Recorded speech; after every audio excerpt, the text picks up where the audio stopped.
हम भी मीटिंग में जाते थे।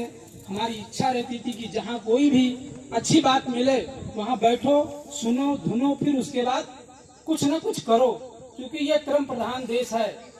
जो कर्म करेगा वही इसका फल पाएगा। तुलसीदास जी ने रामायण में बहुत सुंदर भाषा में लिख दिया है कि कर्म प्रधान विश्व करी राखा, जो जस करे सो तस फल चाखा। सुनने से कुछ नहीं होगा, केवल करने से होगा।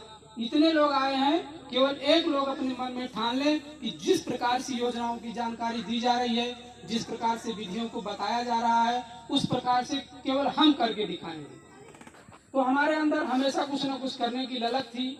हमारे सीडीओ साहब, हमारे मिल के अधिकारी लोग जाते थे तो जिस तरीके से हम आप खेती करते थे उस तरीके से खेती करने से अब नुकसान ही नुकसान है, क्योंकि परिवर्तन प्रकृति का नियम है और परिवर्तन के साथ जो परिवर्तित होता है वो थोड़ा आगे बढ़ जाता है और जो उसी में रह जाता है वो पीछे पीछे रह जाता है।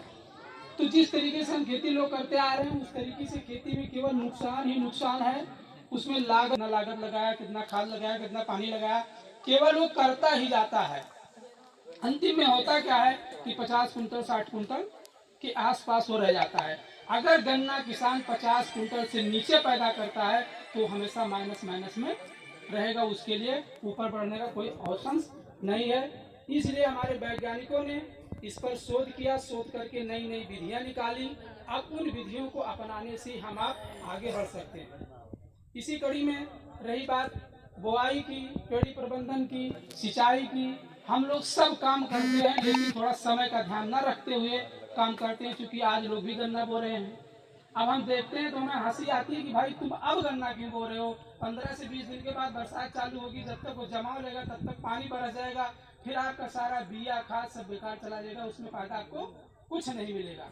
लेकिन अगर उनसे पूछो भाई क्यों गन्ना बो रहे हो आप? अरे भैया सब बो रहे हैं, हम भी बो रहे हैं। अब उनको हानि नुकसान से नहीं मतलब। इस चीज को हमें आपको ध्यान में रखकर नई नई जो विधियां आई हैं, नए नए जो तरीके आए हैं, उन तरीके से काम करेंगे तो हम आप फायदे में रहेंगे और अच्छा उत्पादन पाएंगे।